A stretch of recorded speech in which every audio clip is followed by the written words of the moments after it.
और यहाँ पर मैं देख रहा हूँ कि यहाँ पे रोड बच्चे लोगों ने ब्लॉक कर दिया है और शायद ये माता रानी का पंडाल है। तो यहाँ पर आई एक सेकंड चंदा, अरे तो चंदा तो हमने दिया ना आपकी समिति में। नहीं भैया जी, माता जी के नाम से 10-20 रुपए दे दीजिए भैया, चंदा नहीं पूरा। अच्छा पूरा चंदा नहीं चाहिए, 10-20 चाहिए। ये छोटे छोटे बच्चे, चलो हाई करो सब लोग। चलो तो दे देते हैं आपको चंदा। डलेगा तो ये लो, ठीक है, धन्यवाद। चलो चलो, जय माता दी, जय माता दी, जय माता दी। प्रसाद ले लिया जाए। चलो बाय बच्चों। तो अभी हम लोग यहाँ पे बच्चे लोगों ने रोक लिया। वैसे तो ये क्या, मैं घर के पास थोड़ा सा दूर है, मतलब फिर भी मतलब 2-4 किलोमीटर का दायरा है मेरे घर से। तो यहाँ के ये लोग जो चंदा मांगने आते, तो चंदा तो मैंने उनको दिया था, बट ऐसा है कि भाई बच्चे लोगों ने रोक लिया तो फिर अपन ने दे दिया। तो आपको कैसा लगा ये? तो अभी हम लोग चलते हैं। फाइनली मैं जो आपको बताना चाहता हूँ, तो देखिए ये रही हमारी TVS iQ। अब इसको चलाते चलाते मुझे बहुत ज़्यादा टाइम हो चुका है। आज मैं थोड़ा सा आपको साथ जो शेयर करने वाला हूँ वो ये शेयर करने वाला हूँ कि जो अभी जो मिथ चल रहा है इसके ऊपर, कि भाई इसमें कौन सी प्रॉब्लम आ रही है, ये आ रही है, वो आ रही है। जो मोटर है इसकी मोटर फॉल्ट है। होता क्या है, अब लोगों को चलाते आता नहीं है। मैं ये नहीं बोल रहा कि स्कूटी चलाते नहीं आता, स्कूटी तो आप हो सकता है कि मुझसे ज़्यादा अच्छे तरीके से चलाना आता हो, लेकिन जो मेन तरीका है इसको चलाने का, कभी कभी क्या होता है, जैसे कि ये पत्थर रखा है, ठीक है। अब मान लो अगर ये मैं पत्थर हूँ, यहाँ पे आप देखेंगे कि मैंने गाड़ी को अपने पत्थर से सटा दिया है।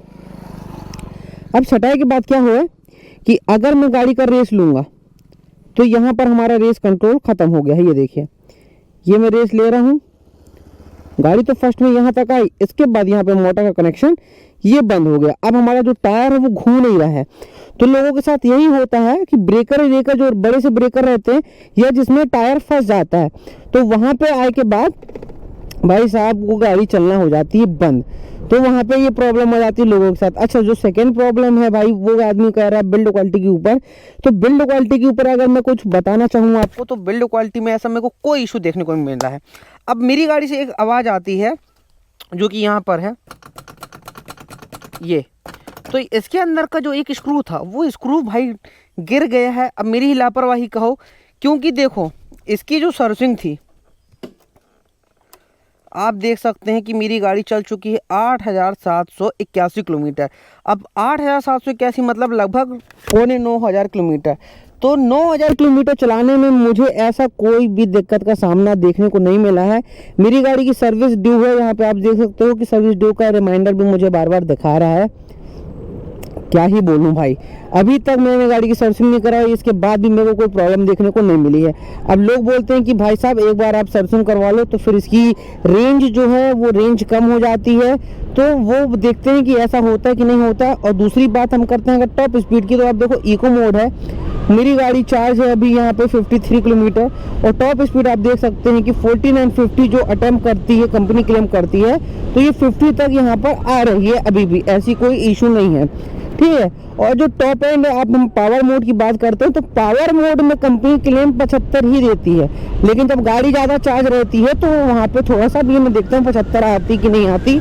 तो यहाँ पे आप देखो 70 आ गया, 72, 73, 74, 75, ठीक है। आपने यहाँ पे देखा कि पावर मोड भी जो कंपनी क्लेम करती है 75 की स्पीड, तो 75 की यहाँ पे स्पीड आ गई है। ब्रेकिंग आप देखो नॉर्मल ब्रेकिंग है, यहाँ पे आप अप हिल देख सकते हो। अप हिल में भी आप इसको अगर टेस्ट करेंगे, ठीक है, पावर मोड लगा है हमारा, ये आप देखो पावर मोड में बकायदा यहाँ पर गाड़ी ने अच्छा 1 नंबर पिकअप बना के गाड़ी चढ़ी।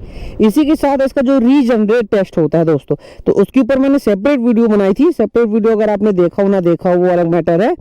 तो देखो जो उसका रीजनरेट ऑप्शन जो रहता है, यहाँ पे आप देखो ये मैंने रेस लिया और ये मैंने छोड़ा, तो यहाँ पर ये देखो आपकी हमारी गाड़ी रीजनरेट हो रही है। रीजनरेट मतलब कि हमारी बैटरी फिर से चार्ज हो रही है। तो कंपनी जो क्लेम करी है इस गाड़ी को लेके ऐसा कोई इशू नहीं है। अब हो सकता है कि जो मॉडल आप लोगों के पास है उसमें कोई अगर टेक्निकल एरर आ रहा है, टेक्निकल कोई इशू आ रहा है, तो आप अपने नियरेस्ट डीलरशिप में जा सकते हैं। गाड़ी ऑन गारंटी वारंटी पीरियड में रहती है, आपका सारा जो डाउट है वो वहाँ पे क्लियर हो जाएगा, ऐसा दो सोचने की बात ही नहीं है। अब इसको लेके जो आपके डाउट हैं दोस्तों, वो डाउट को मैं आपको सेकंड में ही सॉल्व कर देते हैं। जो आपके डाउट हैं, छोटे छोटे डाउट हैं इसको लेके।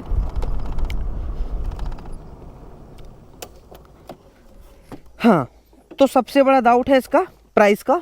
तो TVS iQube के रेट की अगर मैं बात करूं तो भाई इसका जो स्टैंडर्ड मॉडल है जो कि हमारे सामने खड़ा है, तो इसका स्टैंडर्ड मॉडल की कीमत है 1,51,000 या 1,54,000। तो 1,51,000 से 1,54,000 आपकी अदर स्टेट पे बिलोंग करता सकता है। और इसी का जो S वेरिएंट है दोस्तों, इसके S वेरिएंट का प्राइस है 1,70,000 से लेके 1,72,000-73,000। वो भी आपके स्टेट, आपके डिस्ट्रिक्ट सब्सिडी के अकॉर्डिंग ऊपर नीचे हो सकता है। रेंज की बात करें तो दोनों ही मॉडल, चाहे TVS iQube का S वेरिएंट हो चाहे TVS iQube का स्टैंडर्ड वेरिएंट हो, दोनों की रेंज, पावर सब कुछ सेम मिलता है। दोनों में क्या क्या डिफरेंस है इसके ऊपर भी मैंने डेडिकेट एक अलग से वीडियो बना चुकी है, तो भाई आप वो भी जाके चेकआउट जरूर कर सकते हैं। अब आपका डाउट है कि अगर क्या कंपनी क्लेम जो कर रही है उतनी रेंज है, तो बिल्कुल जी हाँ, 100% रेंज है। गाड़ी में ऐसा कोई भी इशू प्रॉब्लम देखने को नहीं मिला है। गाड़ी को चलाते टाइम क्या होता है, बहुत से लोगों से पार्किंग मोड और रिवर्स मोड नहीं लगता, और जो कि मेरे को कमेंट में बोलते हैं कि भैया इसका रिवर्स मोड खराब है। तो देखो, रिवर्स करने का भी इसका एक तरीका है। अब वो तरीका क्या है वो मैं आपको बता रहा हूँ। सबसे पहले जैसे हम यहाँ पे पार्किंग मोड लगा लेते हैं, यहाँ पे आप देख सकते हैं कि पार्किंग मोड लग गया है। यहाँ पर अभी है फॉरवर्ड। तो गाड़ी देखो, अगर मैं ऐसा एक्सीलेटर ले रहा हूँ तो ये अब हमारी फॉरवर्ड हो रही है, लेकिन अगर मैंने यहाँ पे ब्रेक दबा दिया तो अब ये आगे नहीं हो रही। ये देखो, अब फॉरवर्ड में तो है, मैं एक्सीलेटर भी ले रहा हूँ, लेकिन ये गाड़ी हमारी आगे नहीं बढ़ रही है। अब यही होता है लोगों के साथ, और लोग बोलते हैं कि भाई हमें इसके लिए पूरे गाड़ी को बंद करना पड़ता है, उसके बाद चालू करना पड़ता है। तो देखो, जब आपके साथ ये ऐसी प्रॉब्लम आ जाए तो फिर से आप एक बार अपना ब्रेक दबाएंगे, ये फिर से फॉरवर्ड हो जाएगी, होने लगी। अब सेम वैसे ही है कि इसमें हमने रिवर्स लगाया, ये कर रहे हैं हम, तो अभी तो ये हमारी गाड़ी रिवर्स मोड में आ गई, लेकिन जैसे हमने ब्रेक दबा देते हैं किया था, तो आप ये देखो कि यहाँ पे मैं थ्रोटल भी ले रहा हूँ, एक्सीलेटर ले रहा हूँ, लेकिन हमारी गाड़ी क्या हो रही है, रिवर्स मोड में नहीं जा रही है। तो इसके लिए भी आप क्या बोलते हैं कि भैया ये इसका रिवर्स और फॉरवर्ड मोड ख़राब है। तो देखो, रिवर्स मोड इसका ख़राब नहीं होता। ये देखो, जैसे कि मैंने एक बार यहाँ पे मैं ब्रेक को छोड़ूंगा, ये होने लगी फिर से रिवर्स। तो एक बार आप ब्रेक दबाएंगे तो ये गाड़ी कभी कभी रिवर्स लेना बंद कर देती है, ये ठीक है। तो इसको आपको समझना पड़ेगा।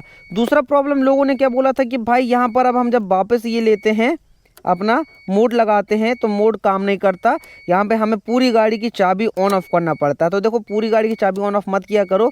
यहाँ से पहले हम पार्किंग मोड को ऐसा बंद कर देंगे और उसके बाद फिर से हम मोड लगा लेंगे। आपको चाबी को स्विच ऑन ऑफ करने की ज़रूरत नहीं है।